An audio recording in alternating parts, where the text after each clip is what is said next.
Uh, where's our young Mangalacharan reciter? He has just arrived from India. He came in today, Oh, I so see. he's Okay. jet lagged, and probably he'll join from tomorrow or so. Oh, But very good. we'll be having programs at the temple because Maharaj will be here, so maybe he'll Oh, join. yes. Yeah. So, will you still continue with your class, or will So Maharaj give the class? yes, yeah. So Friday, Saturday, Maharaj might not give the class on Srimad Bhagavatam. I have not allocated him that because Right. there'll be a house program in my house. So I would Oh, I like see. him to talk about the inner life of a devotee because Okay. it's just for the devotees. And then on Yes. Saturday, it is for everybody. So, Okay. so then Maharaj might want to speak on specific things or general things for everybody. So I Yeah, kept. I've heard wonderful reports about Maharaj. I don't know him personally. Like I said before, I don't go to the manor. I go to Yeah, Soho Street. yeah. So I don't, apart from Vishaka and her husband, they're the only devotees I know at the manor because I know them from America. But yeah, I heard everywhere he goes, he's doing a wonderful service and a great job and a very nice speaker and very approachable and Very, very down good. to earth. Yeah, I've heard Pundarik really loves him. He always sends me video clips of his kata, and I can't wait to meet him myself. So hopefully, one of these days, I'll have the great good fortune to meet Maharaj, and he looks very good. I mean, I love the videos I saw from Mombasa were very nice, He was very here nice. last year as well.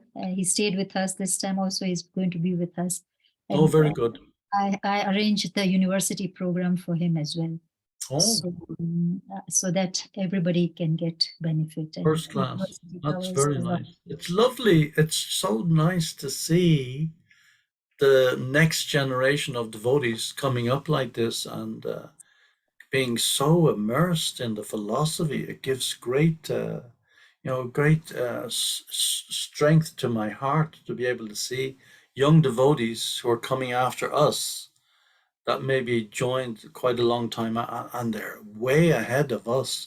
It shows, how Prabhupada's strength, Prabhupada's, in the way he invested his Shakti into so many, not only his own disciples, but generations after that, and it's still carrying on and expanding. It's just wonderful to see. It's so nice to see, and these devotees are our future. There, and we're going to leave them all in very good hands. So the future is very bright. It's wonderful to observe this.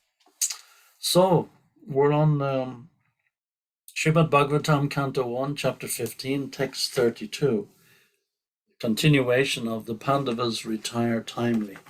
I don't think we have many verses left to go in this chapter, but it's a wonderful chapter. I mean, there's so much in here. So let's continue. Nishamya Bhagavan Margam Samstam Yadu Kalashyacha Swapataya Matim Chakre Nirbir Atma Yudhishthiraha. Translation. Upon hearing of Lord Krishna's returning to his abode, and upon understanding the end of the Yadu dynasty's earthly manifestation, Maharaj Yudhisthira decided to go back home, back to Godhead. I love that factual bit. Maharaj Yudhisthira decided to go back home, back to Godhead. And, that's it. It's your choice. Purport by His Divine Grace, A.C. Bhaktivedanta Swami Srila Prabhupada. Maharaj Yudhisthira also turned his attention to the instructions of Bhagavad Gita after hearing about the Lord's departure from the vision of earthly people. He began to deliberate on the Lord's way of appearance and departure. The mission of the Lord's appearance and disappearance in the mortal universe is completely dependent on his supreme will. He is not forced to appear or disappear by any superior energy, as the living beings appear and disappear, being forced by the laws of nature. Whenever the Lord likes, he can appear himself from anywhere and everywhere without disturbing his appearance and disappearance in any other place. He's like the sun. The sun appears and disappears on its own accord at any place without disturbing its presence in other places. The sun appears in the morning in India without disappearing from the Western Hemisphere. The sun is present everywhere and anywhere all over the solar system. But it so appears that in a particular place, the sun appears in the morning and also disappears at some fixed time in the evening. The time limitation even of the sun is of no concern. So what to speak of the Supreme Lord, who is the creator and controller of the sun. Therefore, in Bhagavad Gita, it is stated that anyone who factually understands the transcendental appearance and disappearance of the Lord by his inconceivable energy becomes liberated from the laws of birth and death and is placed in the eternal spiritual sky where the Vaikuntha planets are. There, such liberated persons can eternally live without the pangs of birth, death, old age, and disease. In the spiritual sky, the Lord and those who are eternally engaged in the transcendental loving service of the Lord are all eternally young because there is no old age and disease and there is no death. Because there is no death, there is no birth. It is concluded, therefore, that simply by understanding the Lord's appearance and disappearance in truth, one can attain the perfectional stage of eternal life. Therefore, Maharaj Yudhisthira also began to consider going back to Godhead. The Lord appears on the earth or any other mortal planet, along with his associates who live with him eternally. And the members of the Yadu family who are engaged in supplementing the pastimes of the Lord are no other than his eternal associates. So also Maharaj Yudhisthira and his brothers and mother, etc.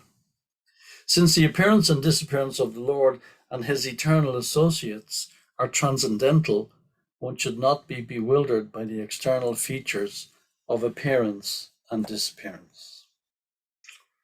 Om Jnana Timirandasya Gyanangana Shalakaya Chakshur Unmilitam Jena Tasmai Shri Gurave Namaha. Again, another wonderful purport from Srila Prabhupada. And Srila Prabhupada lectured extensively on this particular chapter when he was based for a fairly longish period of time in Los Angeles. As you know, Srila Prabhupada traveled extensively throughout the world. He was seldom more than a few days in any one place. But he spent, whenever he was at a base, apart from Vrindavan, and Mayapur, whenever he was at a base in the West, it tended to be Los Angeles because that's where the books were printed, and that's where the BBT is based, still based there. 3764 Watseka Avenue. How could I forget that address? And it's like embellished in our heads. You know, that's where anybody who writes to there, and believe it or not, I don't know if you've been to LA. I stayed in LA when I was doing the Prabhupada Leela research for the interviews, for interviewing the different disciples of Srila Prabhupada, because there's so many scattered throughout the LA area. I was 6 months in Los Angeles before I could, figure out how to trace down different devotees who had left or different devotees who had scattered here and there between Los Angeles and San Diego. I was 6 months running around here, there, and everywhere. There's nobody in the office in Watseka Avenue. It's just an address. It's like a box address. And then every few days a devotee would go in and gather up all the mail people write in from all over the world. And they inquire about this. I'd like to buy this book. I heard about the Hare Krishnas. Can you give me the numbers for the lottery? I want to win the lottery. Can you help me in this? Can you help me in? I mean, you get so many letters, inquiries. So in order to kind of pay for my stay while I was there. I was staying in the Brahmachari ashram. Um, the devotees asked me to go in every few days and take care of the mail. And it was such a wonderful service. I mean, these books are going out all over the world in so many languages. Of course, I could only deal with the English. And but people would write because it's the same address in all the books. They give the local address for Spanish or German or whatever, but the main address above that is always the Los Angeles Watseka Avenue address. And you end up in a correspondence with people. And of course, once you start, you can't stop because they're writing to you. It's just so what Prabhupada's potency, what he has done, is like is inconceivable. So Prabhupada spent in his garden. There's a little garden beside the temple with those famous painted brick walls where Prabhupada met so many professors, gave so many interviews to journalists, famous professors. Bork Rochford gave so many interviews over the period of weeks. Philosophy professors, professors of Indology, because so many universities are around the UCLA. And they would all come and listen to Prabhupada. Devotees would arrange meetings with famous people. Bollywood is there, Hollywood, and whatever it's called. And so many people would come. And even when I was there, people would pull up in limousines almost daily to come and take darshan of the devotees, famous people. And they would just drop in, and there was a beautiful Govinda's restaurant opposite. Such a wonderful location that Prabhupada get. And the whole street, it's amazing. It's a long street, Watseka Avenue. The whole street is devotees. It's like it's just blocks and blocks and blocks of apartments, and outside every house you see shoes. We see nowhere else in America. Shoes all over outside every apartment block, outside every house on Watseka Avenue. You see shoes outside the door, and the place is vibrant. It's Rukmini Dwarkadish, like Mombasa and Gujarat, of course. And there were so many things. When the Govindam prayers came out with Jamuna Devi singing the Govindam prayers, Govindam Adipurusham Tamaham Bhajami, and it was sent from London. Of course, it was recorded, produced by George Harrison. They sent it to Los Angeles, where Prabhupada was based at the time. And when Prabhupada heard it, he was crying, profusely crying, floods and floods and floods of tears. When he heard Jamuna singing, it's such a beautiful record, even to this day. Although we hear it every day when we greet the deities in the temple, still, every time the curtain opens, you can feel this vibration that just comes through the sound of Yamuna's voice. And of course, George Harrison's very expert professional production qualities, the way he was able to put his stamp on it. And Prabhupada said, this should be played in every temple around the world. And that's when it started. That's how it started. And that started in Los Angeles. So on this particular chapter, Prabhupada, I diverted. Prabhupada lectured extensively on this particular chapter that we're doing, the Pandavas' retired time. There's so much instruction in here. So Prabhupada was saying about this particular verse, actually, hearing all the details how Krishna has gone back to his abode and how the Yadu dynasty destroyed itself. We kind of we get a little bit bewildered at times. Well, these are all Krishna's relatives? How did this come about that they ended up in this fratricidal war amongst themselves? This is the Yadu dynasty, who were left after Krishna's departure to his own abode. And then we all know the curse, and how they grew the reeds, and they picked up the reeds, which are now made of iron, and they started killing each other, and they were all eliminated. So why? I mean, this direct, because Krishna, it's the beginning of Kali Yuga. Kali Yuga is now beginning to come in to play. and all the omens are there, and all the signs are there that the age is now beginning to deteriorate.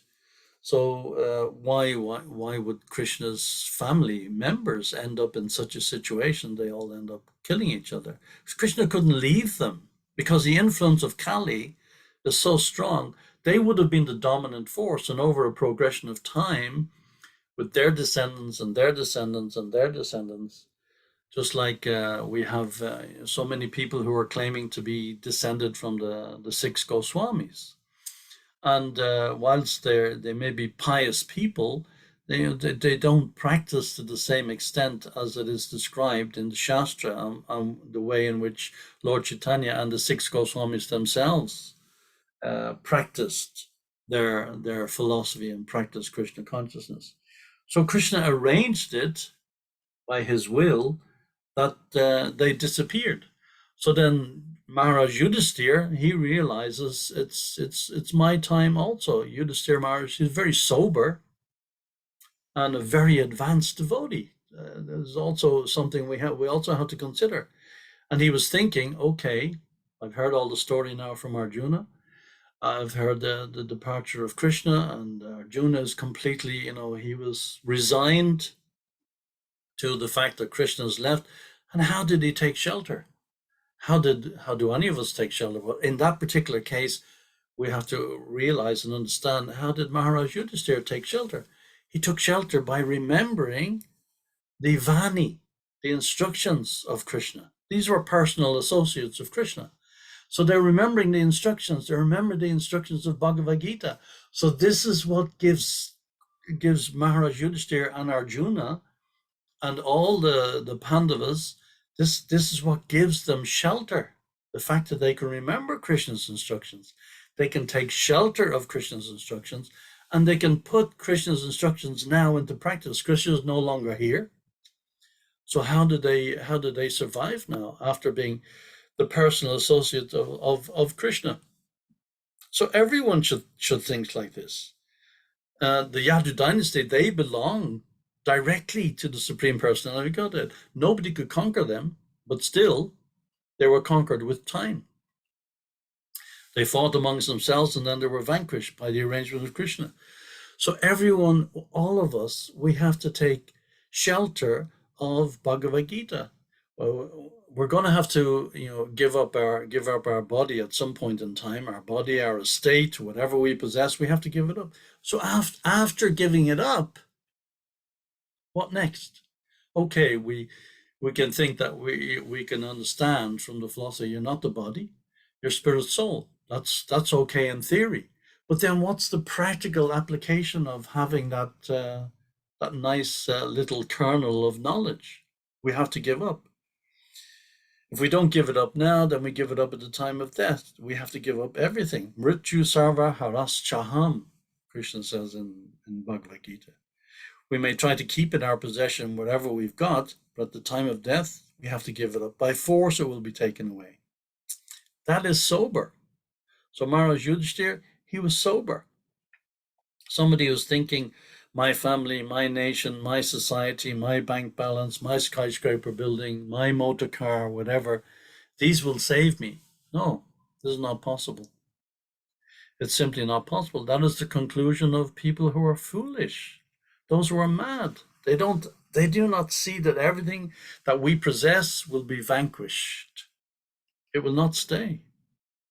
It'll all be vanquished. All these things are temporary, but me, I am eternal. People don't think seriously, I'm eternal, I'm engaged in temporary things. Now, what is my business? If I'm eternal, what is my actual business?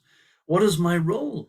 If this is actually a fact, if we accept the philosophy, accept the teachings of Bhagavad Gita, as you were saying earlier, you're going to get Maharaj to speak about the internal role of a devotee. And what is a devotee's internal? This is a very good question. This is a very deep subject matter. And this is something that we should all explore, all of us, regardless of what position we are in the kind of totem pole of, young devotee or advanced devotee or junior devotee or senior, whatever the case may be. This is the question we all need to be asking ourselves. This is a very intelligent question. I'm eternal. I'm engaged in temporary things. So now what is my eternal business? We know what our temporary business is. We understand, at least in theory, that I'm not the body, I'm spirit, soul. But then what's the next step? This we have to explore. We're experiencing, I mean, we all know, we go through the phase of I was a child, I was a boy, I was a young man. My body, my childhood body is different from me. And then when we go through that stage at a certain point in time, then it's all finished. So the consciousness, this is what counts. Our consciousness is immortal. Right now we have mortal consciousness. We have a temporary consciousness, but my consciousness is immortal. Just like we understand again philosophically from the Shastra that at the point of death, the gross body is gone and the gross body is left behind, and we're forced out. The soul is forced out of that body. But then the soul carries with it the subtle body, which is just as important as the gross body, the mind, the intelligence, and the ego. Those we carry from one stage to the next, to the next, to the next lifetime. Just like I don't want to be harping all the time on about the transmigration of the soul, but in this lifetime, we have experienced so many different kinds of bodies, and we learn in school when we're in school that every single atom in our body is displaced over a certain period of time, and it's replaced. Just like a common example is we cut our nails, we cut our hair, we shave, whatever the case may be, we wash. We're washing particles of skin off our body every time we take a shower, and so on and so forth. So over a period of time, every single atom in our body is displaced so many times within the same lifetime. So I can remember when I was a child, when I was a boy, when I was a teenager, when I was a young man, and when I was middle-aged, and so on and so forth. I can remember all these things. So who is the I who is remembering? Those bodies are gone. They've dissipated into the atmosphere. They're long gone. But yet I'm still the same person. So I'm the observer of my own transmigration within this lifetime. So the consciousness is immortal. So if we're aligned with the mortal consciousness, with the temporary consciousness, then of course that's when we create our own misfortune. That's when we create. It's not in our own interest. It's not in a self-interest. This is my country. This is my body. This is my family. This is my community. It's not that those things are not real. It's not that we don't have relationships. Of course, we have relationships: father, son, mother, sister, brother, and so on and so forth. We're born in a particular society. We're born into a particular country or a particular culture or a particular language or whatever the case, religion, whatever we identify with. It's not that those things are not real. Of course they're real. It's Prabhupada explains in so many places, even in this verse I heard the other day. Prabhupada was lecturing in Los Angeles, and he was saying how the Mayavadis, they say that this world is unreal, but it's not. It's there. I can touch it. I can feel. I can pinch myself and feel pain. How can you say it's not real? Of course it's real, but it's temporary. So it's when we identify with this temporary reality as being eternal, that's when the problems arise. It's not that we deny relationships, we deny our family or friends or society. That's not the point. It's not that we're decrying these things and saying these things are wrong. Of course not. We have these relationships. These relationships are there. We have a certain responsibility in these relationships. Just like the king has a certain responsibility, the government, Prabhupada describes, it's the duty of the government to ensure that everybody is engaged in the service of Krishna. That's the ultimate duty of all governments. And that was the duty of Maharaj Yudhishthir and certainly Maharaj Parikshit, to ensure that everybody's engaged according to their capacity in their own way, according to their own capacity, their own intelligence, their own ability. They're engaged nicely, not by force. Nothing can be done by force. I can beat you and beat you and beat you, or threaten you with a gun to perform a certain task. But as soon as the threat is withdrawn, then you stop. But if you're doing something out of love, you do it without any provocation, none whatsoever. And then that will carry. That's how the society works. So just see how far away we are from the goal. The ultimate goal of society is to engage everybody in the service of the Supreme Personality of Godhead, Krishna. And how far away the government. It's not that we're constantly decrying the governments of the world and saying that they're this and that and the other, and mudhas and rascals and so on and so forth, just for the sake of criticizing. And we're in some lofty position where we can look down. No, it's not that. But the goal of a government, the goal of the king, the goal of the head of state is to ensure that everybody is engaged in his own capacity in the service of the Supreme Personality of Godhead. And how far away are the governments of the world from that ideal? And we can see, without a shadow of a doubt, very far indeed. So what I keep repeating this in nearly all my classes. So whatever influence we can bring to bear, whatever influence we can have in engaging others in that service, or bringing others towards that, like that ideal, or at least planting the seed of that ideal in the future generations. That's why we plant the seed in preaching and distributing these books. Prabhupada said, these books, they're like time bombs. They go out all over the world. I know so many devotees who became devotees later, and they didn't get a book from a devotee, but their friend, their uncle, their father, their mother, their son, their daughter, whatever, got a book on the street and was coerced or brainwashed or convinced, or whatever we want to call it, into buying a book on the street. And they just bought it just to get rid of that devotee.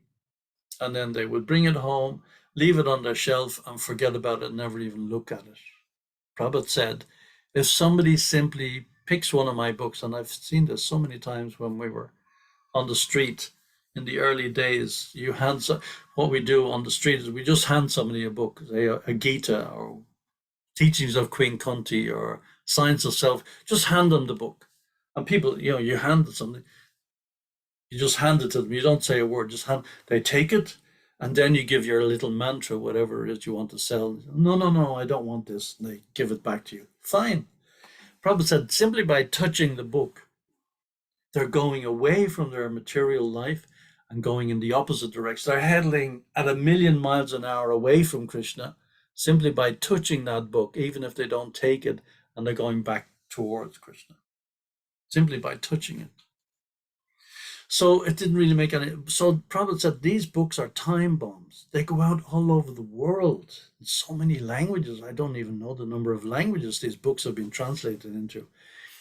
And years and years and years later, somebody picks it up and says, oh, out of curiosity, what's this all about? Opens the book and boom, their whole reconnection.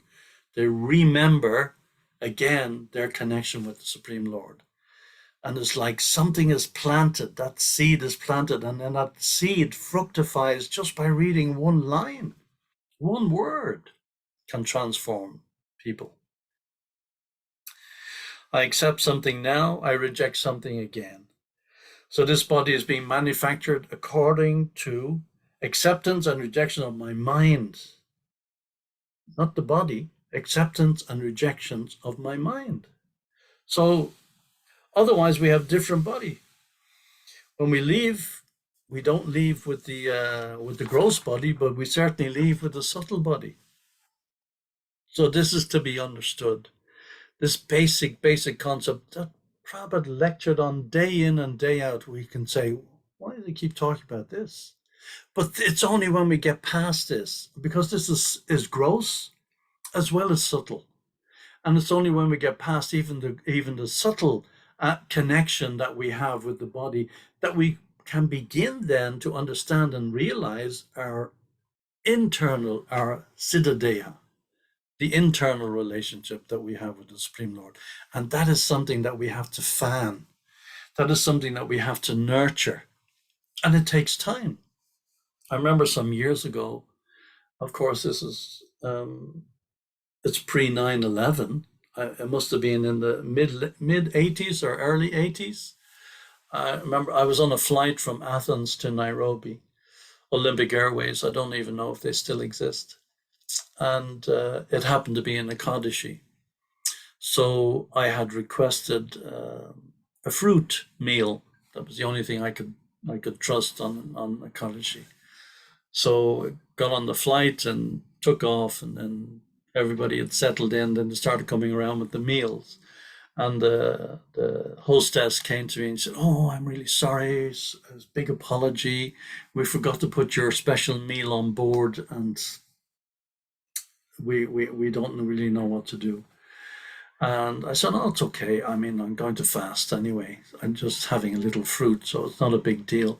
But for them, they think, "Oh, the poor guy is going to starve." We're used to fasting. We're used to doing it, but the karmis are not. They don't know what fasting is. So I said, I'll bring the purser. So they bring the purser around after a half an hour and said, I'll tell you what we can do. We can upgrade you to first class. And so I said, "Oh, okay." I was a 747 where the first class is up the stairs, up this winding stairs. So I go up the stairs, sit in this big luxury seat. And I was still settled in. I was chanting my japa or whatever, happy as Larry. I got a first class seat. And then the purser comes along and he said, "Would you like to visit the captain?" I said, "Yeah, why not?" So he brings me in, and of course, pre 9/11, not that kind of security that they have today. And I'm introduced to the captain, the co pilot, and a very nice exchange. And then the captain says, "Would you like to sit in his seat? Would you like to fly the plane?" I said, "Yeah, why not?" So I sit in the seat. The co pilot was asked to leave his seat. He said, "Let our guests sit down." I sat down, and he said, "So you need to know what to do to fly the plane." There's all these windows around. You can see everywhere. We're flying over Sudan. I could see the Nile down below, and this blue ribbon going through the desert. It was an amazing experience. And I said, "Yeah, what do I do?" He said, "Well, you're doing it." I said, "Oh," because it's all automatic. They just sit there and look at the dials, and they don't really do it. He said, 99% of the time when we're flying, the wind velocity pulls off the rudder in this direction or pulls it in that direction. There may be turbulence and it goes up and the computer corrects it. So the computer is constantly correcting it. He said 99% of the time when we're flying, we're off course. But the computer brings it back and brings it back. All this happens in milliseconds. But eventually we arrive in Nairobi, we arrive at our destination. So it may be like that with our spiritual life. Also, I gave the example to the pilot because I was in a dhoti. He was asking me questions. What's all this about? And why do you dress like this? What's that funny marks on your face? And all this kind. So I explained this is what it's about. We're eternal. We're spirit soul. We're part and parcel of the Supreme Lord, and blah blah blah blah. Gave him all the mantras and everything like that. And I said, we're in the same situation in our life. We may be off course. We may be addicted to this. We may be connected with that. Maybe this part of our life, we can't give it up because it's not 100% spiritual. It may be totally material. Some people are addicted to cigarettes. Some people are addicted to alcohol, but they still want to be pious people and still want to be engaged in the service of the Lord, whatever they Allah, Jehovah, Allah, Buddha, whatever the case may be, the name for God that people have. They may not have the fullest extent of this philosophy that's available to us, but still there are millions of pious people out there. And they're also trying their best to engage. So I said, in our life, we may be off course in so many different ways in the spiritual path, but then eventually we follow the teachings, we follow the Shastra, we follow the Guru, we reach the destination. And that's the goal. How we reach the destination, falteringly stumble, as the example is given in the Bible, and it's a physical thing that actually happened, but it's also an analogy. On the way to the crucifixion, after Jesus had been sentenced to death, he fell 3 times, and he was helped by the Good Samaritan, as we call them today. And this is an analogy that on the way, some great personality like Lord Jesus Christ has given an example. Even if we fall down, we pick ourselves up and we carry on again. After giving up this body, Krishna says, no more coming into the womb of a material mother. That's Chaksha Deham Punar Janma. And this is a fact. After giving up this body, no more. But how we get there, we all have our own individual way of engaging. We all have our own individual way of connecting with spirituality, connecting with spiritual life, connecting with Krishna.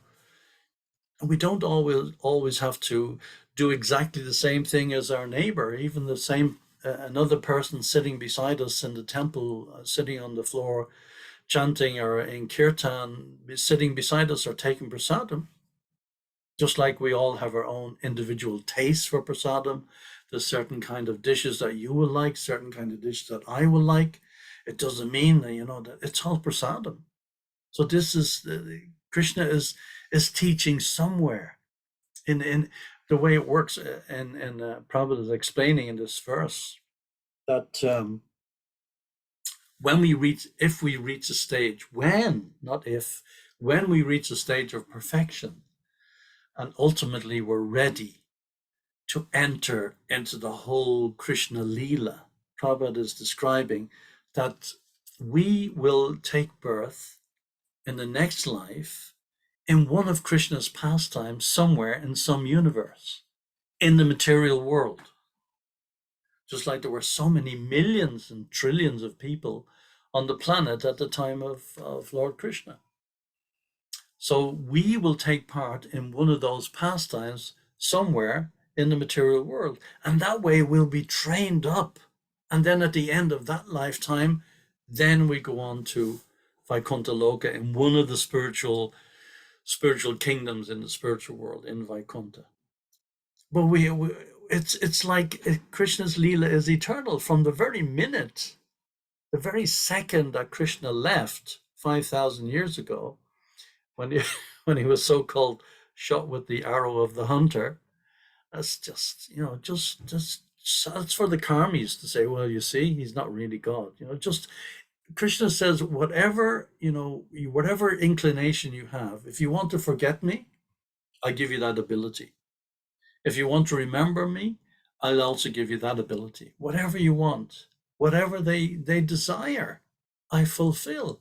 So if we want to forget about Krishna, then Krishna gives us that ability.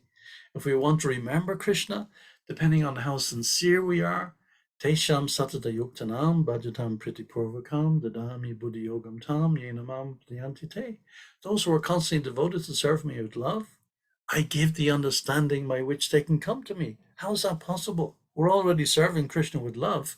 Why would you need more understanding? That verse is a very deep verse, 10:10.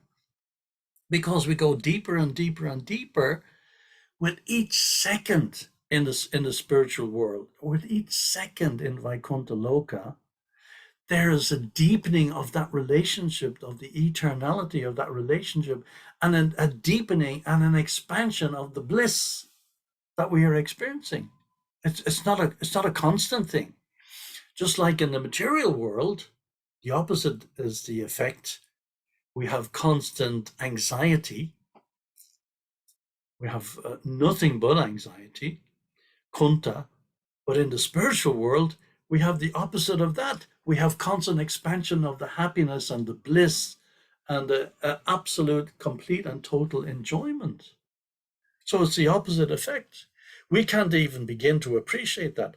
That's why Prabhupada says in the lecture to this particular verse that at the end of this particular lifetime, when we reach the stage of perfection and we're conscious of Krishna, we're thinking of Krishna at the time of death, and with the mercy of Nityananda and Chaitanya Mahaprabhu, if we're not thinking of Krishna, if we've dedicated our lives, Lord Chaitanya will force remembrance of Krishna into our mind, into our consciousness at the time of death. And it's a practice. It's a practice, sadhana bhakti, a step-by-step practice. And as long as we continue with that practice to the best of our ability, man proposes, as Prabhupada used to say a million times, man proposes, God disposes. So we may want so many things for our own benefit, but God is the one who's going to give it or not give it. And if we're desiring to come closer to him, and he's desiring that we should be coming closer to him, that's a perfect match. That's a perfect marriage. Perfect marriage. So we just have to, have faith in the process, have faith in our ability to be able to return to what is our original constitutional position. It's not something alien. This life we're in now is alien. It may appear somewhat rosy, and we have our family, society, and friends, and that's fine. And we have those relationships, and we cultivate those relationships to the best of our ability, as long as we can remember they're all temporary. It doesn't mean that we're impersonal, we mistreat our family, society, our friends. That's not the case. But we engage in the best way we can to the best of our ability. Prabhupada says, how can we give an example of this eternality of Krishna's pastimes in the material world, in some material? Prabhupada says there are so many innumerable universes, just like Krishna. He appears, Janmastami, we call it Janmastami, in this universe. But immediately in another universe, there's another Janmastami. And it's not only Krishna Leela, Ram Leela, all the Leelas of all the incarnations, and they're all going on. His Govardhan Leela is going on. Everything is going on. What he's displayed when he was present, that is going on, just like the sun, Prabhupada says. Now it is 10 to 7, 10 to 9, where you were. So it will be 10 to 9, in somewhere else. And in an hour's time, it'll still be 10 to 9 somewhere else, depending on how further west you go. So the sun it appears to us that the sun is changing. We have day and night. The sun is fixed. The sun is in its fixed position. So at nighttime, the people on the other side of the planet, they're experiencing the sun. So it's not that we can just command, at nighttime I demand that the sun should be there. No, it doesn't work like that. Everything goes in its own cycle. So in America, it's still in the afternoon. And now in Kenya, it's nighttime. So but the sun is still there. It's like when in England, every day, 365 days a year, the sun is covered by cloud. Does that mean the sun is gone? No, of course not. I mean, we saw the sun today. I showed my daughter, I said, you see that yellow thing up there in the sky, that yellow ball? That's actually the sun. So it was like an experience. Wow, the sun, amazing. So the sun is there all the time, doesn't change. So our relationship with Krishna is there all the time. It doesn't change. Krishna is present in these innumerable universes. In one of them, he is always present. And so we just carry on. If we become perfect in Krishna consciousness, means no more material desires. That's all. Only Krishna. That is perfection. As long as we have a pinch of material desire, and that seems a long way off. That seems like almost next to impossible, but it's not. As Prabhupada said, the word impossible is a word in a fool's dictionary. It's not impossible. In 1 second, Prabhupada said in a lecture in Melbourne, we can become completely and totally on the Brahma Buddha platform, completely and totally Krishna conscious in a second. So all we need to do is just focus on the goal, just like that airline pilot, he told me. We just have to focus on the destination. We may be going here, maybe going there, according to the wind velocity. But once we're programmed, our mind is programmed to head always in the right direction. Deviations might be here and there and everywhere, but we reach the destination. So then we will reach the destination. We'll be chanting with Krishna. We'll be dancing with Krishna. We'll be going out with the cowherd boys. We'll be sharing our tiffin together. We'll be hiding under the Govardhan hill with Krishna, protecting us from all the rains from Indra. We'll be dancing with Krishna, dancing with the gopis. This is all ours. This is all ours. This is not some pipe dream. This is all ours. It belongs to us. And all we have to do is stick with the process and go for it. And it's guaranteed. The rest is completely and totally in our hands. We are giving. Here's God. Here's the form of God. People say, oh, can you show me God? I mean, if you ask me to show you gold, then first of all, you have to know what is gold. I can show you a piece of brass and say, yeah, this is gold. And how will you know if you don't know what gold is? If you have no way of testing what is gold. So you have to know, show me God. Here's the form of God. Oh, that's just an idol. Well, you asked to show God, but now you don't want to accept. So what do you want?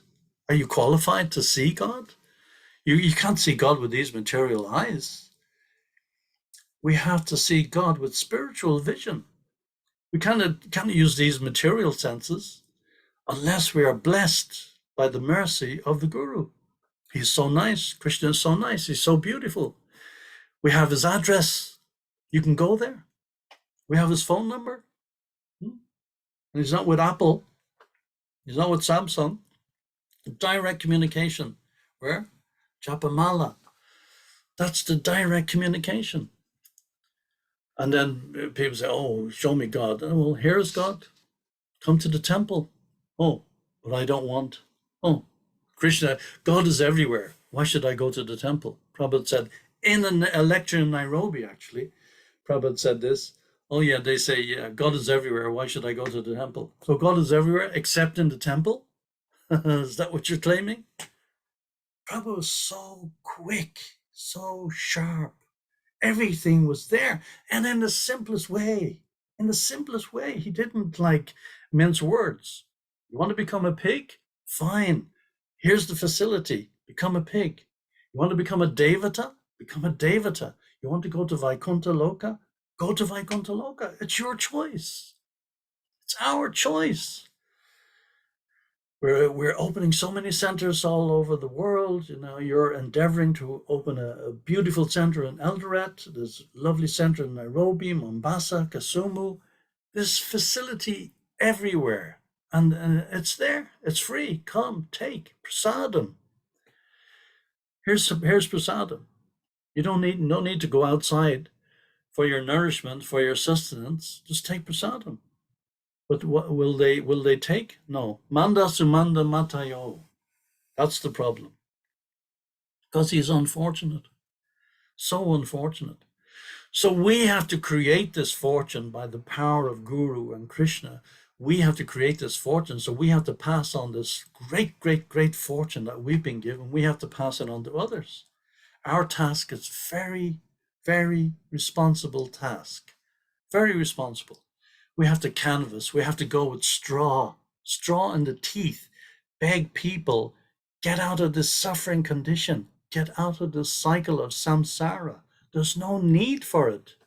Just simply take the Krishna consciousness, God consciousness, whatever you want to call it. Just simply get out of the cycle of samsara and your life will be perfect. We have to beg them, solicit, please come here. Please come to the temple. learn something, develop your spiritual life, and you will be happy. Everything else is a waste of time. What to do? We can only try. We can only try. But we ourselves have to endeavor to be as pure as we possibly can be. And then that will have an effect on the people that we meet.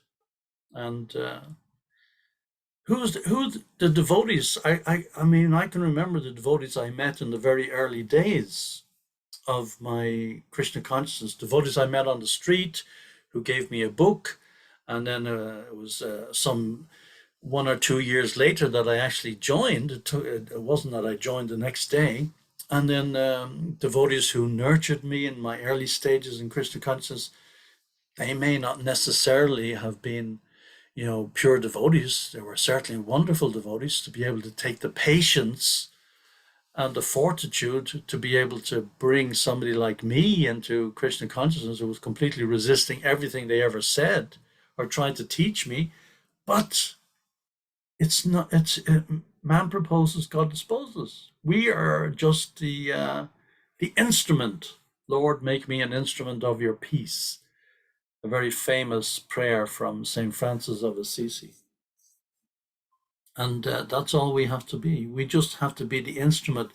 Get out of the way, take the ego out of the way, and just allow ourselves to become an instrument of Krishna's spreading Krishna consciousness and glorifying Srila Prabhupada. Jai. Thank you very much. There might be a few minutes left if anybody has any questions. Thank you very much. Haribol. Thank you very much, Prabhuji. Yes, we have 4 more minutes left, and there's a question from Panchali Mataji. Mataji, kindly some question. Hare Krishna Prabhuji, please accept my humble obeisances. Thank you so much for the wonderful class. First of all, apologies for joining late. It just gets late and finishing work here and then joining a bit late, so apologies for that. So my question is related to what you talked about. If we are devotees and we become devotees, then in the next life, Krishna will allow us to be born in one of his leelas as one of his associates or near him. So between us were we to become pure devotees, between us leaving this material body and taking birth in one of Krishna's leelas in any material world, where does the soul reside? And is that where what we call Mahatvatva Tattva? And what exactly is then Mahatvatva? And I've also heard of Pradhan, and it always confuses me. So what is Pradhan? What is Mahatvatva?